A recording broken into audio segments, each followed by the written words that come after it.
Here we are at chapter 15. They reached the crest of the hill and Holt paused to look back. Eric stopped beside him, but he grabbed the bigger man's arm and shoved him roughly towards the two tethered horses. "Keep going," he yelled.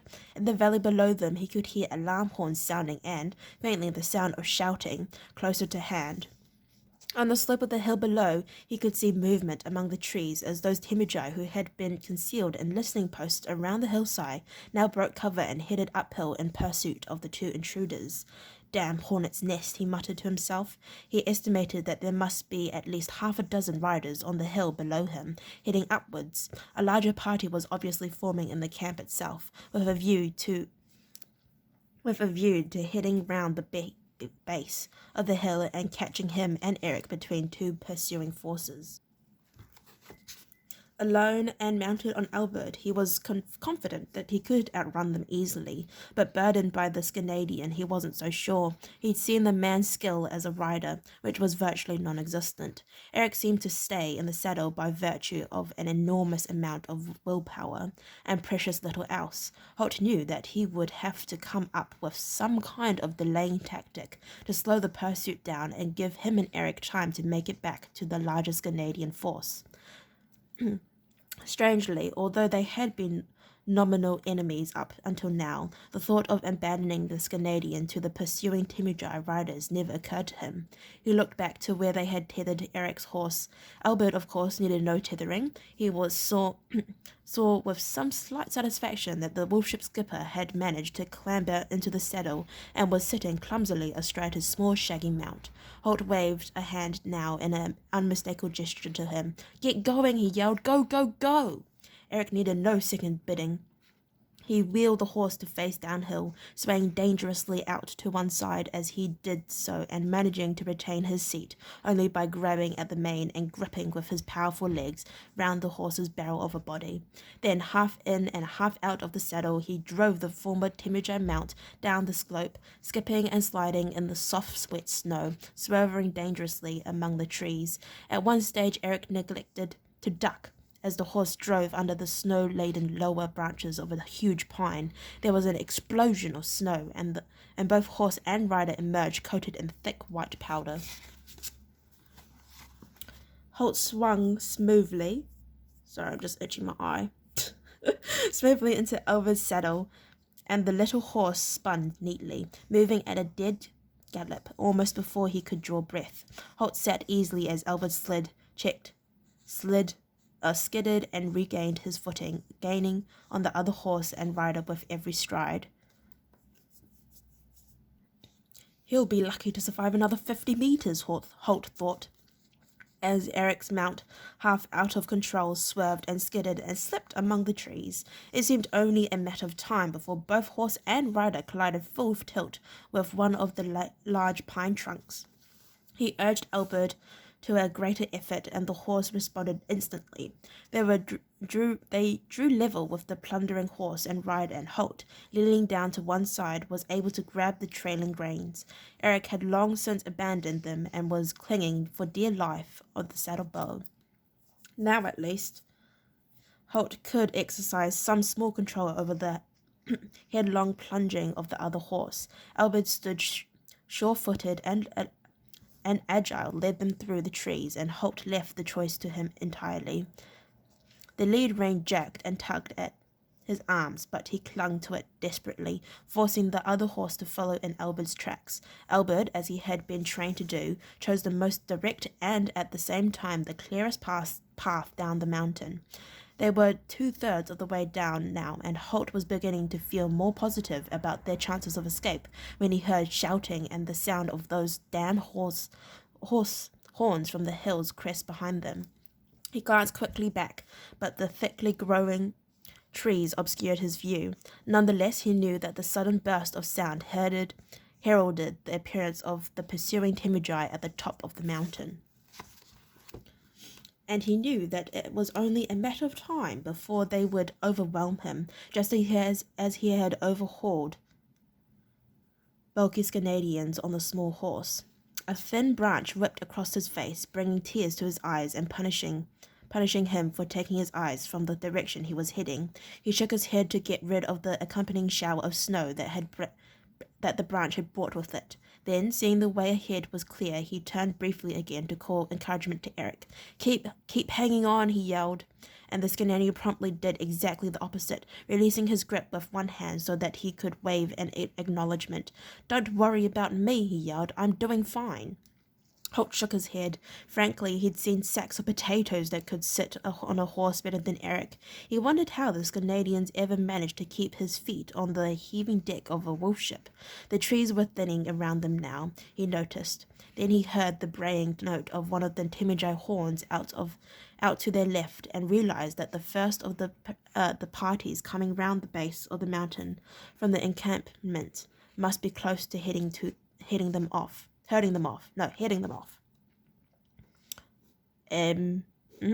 would be a near-run thing, he thought grimly. His slight increase in knee pressure sent Albert bounding even faster. From behind, he heard a startled yelp from Eric as he nearly lost his seat again. Oh, sorry, I need to charge my iPad.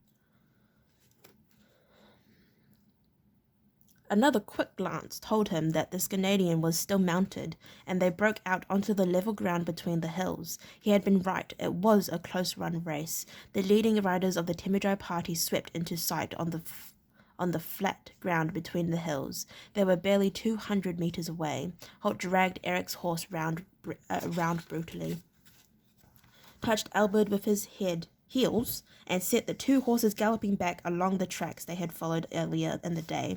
On clearer ground now, he could look behind him more easily. He made out at least a dozen riders in the party that was chasing them. For a moment, the grizzled ranger had a distinct sense of déjà vu, his mind racing back across the years to the time when he had been driving a herd of stolen horses with another party of Timijai howling for his blood close behind him. He grinned mirthlessly. Of course, the horses had been stolen. He simply couldn't bear to disappoint Horace any further when he had told him of his previous encounter with the Eastern horsemen. He had felt at the time that the boy had been disillusioned enough for one day. Now he eased Albert fractionally, allowing the other horse to come level with them, and tossed the reins to the Canadian Jowl, who bumped and lurched in the saddle beside him. Surprisingly, Eric caught them. There was nothing wrong with his reflexes, at any rate, Holt thought. Keep going, he yelled at the Canadian. What you got in mind? Eric replied jerkily, the words lurching out of him as he was tossed and bumped in the saddle. Going to slow them down, Holt replied briefly. Don't stop to watch. Just keep going as hard as you can. Eric gritted his teeth as he came down heavily on the saddle. This is as hard as I can, he replied, but Holt was already shaking his head. The ranger had unslung his long bow from across his shoulders and was brandishing it in his right hand. Eric saw what was coming a moment too late to do anything about it. No, he began, don't you... But then the bow whipped down across the horse's rump with a resounding crack, and the beast leapt forward as if it had been stung. In a way, of course it had. The profanities that Eric was preparing for Holt was lost in his drawn-out howl as he grabbed at the saddle bow once more to keep his seat. For a second or two he was furious. Then he realized that he was still in the saddle, that he could keep his seat even at this accelerated pace. So when the horse began to slow down to a more comfortable speed, he slapped his big hand across its backside several times, driving it on. Holt watched in satisfaction as his companion went ahead, urging the horse to a greater effort. In a few seconds, Eric swept around a curve in the trail that was formed between two of the hills and was out of sight. Then, in response to a well-learned knee signal, Albert reared and pirouetted. Of course, it can pirouette on his hind legs, spinning in a half circle so that he came to a stop, at right angles to the direction they had been following. In an instant, the horse had gone from a dead run to a full stop. Now he stood rocky steady as his master stood in the stirrups, an arrow nocked to the string of his massive longbow. He knew that the longbow outmatched the smaller, flat-shooting recurve bows of the Timijai. He allowed them to close in a little further, gauging the pace in which they were eating. at the distance between him and them, estimating when he would need to release so as to have the arrow arrive at a given point just as the lead rider did. He did this without thinking, allowing the ingrained instincts and habits of years of endless practice to take over for him. Almost without his realizing it, he released and the arrow sped away, sailing in a shallow arc towards the pursuer. They were 150 meters from him when the arrow struck the lead rider from his saddle. He slid sideways to the ground, trying to maintain his hold on the reins and bringing his horse down with him as he did. The rider directly behind him, taken totally by surprise, had no chance to avoid his leader's fallen horse. He and his horse came crashing down as well, adding to the tangle of legs and arms and bodies that rolled in a welter of thrown snow. The following party was thrown into utter confusion, with riders swaying savagely at the reins to drag their horses away from the tangle ahead of them. Horses plunged and reared, getting in each other's ways, sliding stiff-legged to a halt in the snow, heading in all directions to avoid the crash. As they milled in confusion, Holt was already galloping away, rounding the bend and heading after Eric. Slowly the Timajai regained order. The leader's horse had regained its feet and limped in a circle, blowing and snorting wildly. Its rider lay in the snow, in the center of a widening circle of red. Now the others could see the cause of all the trouble, the heavy black-shafted arrow that had arced down to take him. Accustomed to using the bow themselves with deadly skill, they were unfamiliar with the feeling of being on the receiving end, and at such an extreme range. Perhaps they realized a headlong pursuit of the two fleeing riders wasn't such a good idea. The Temujai weren't cowards, but they weren't fools either. They had just seen clear evidence of their quarry's uncanny accuracy. They sorted themselves out and set off in pursuit again, but not quite so eagerly this time, and not quite so quickly. Behind them, the second rider, who had collided with the fallen leader, was left in a vain attempt to catch the leader's horse. His own had broken its neck in the fall. He didn't seem in too much of a hurry to resume the chase. Okay, well, I'd like to thank you for listening to read up to chapter 15. If you'd like to listen to me read up to chapter 16, then please stay posted, and hopefully I'll see you next time. Bye-bye.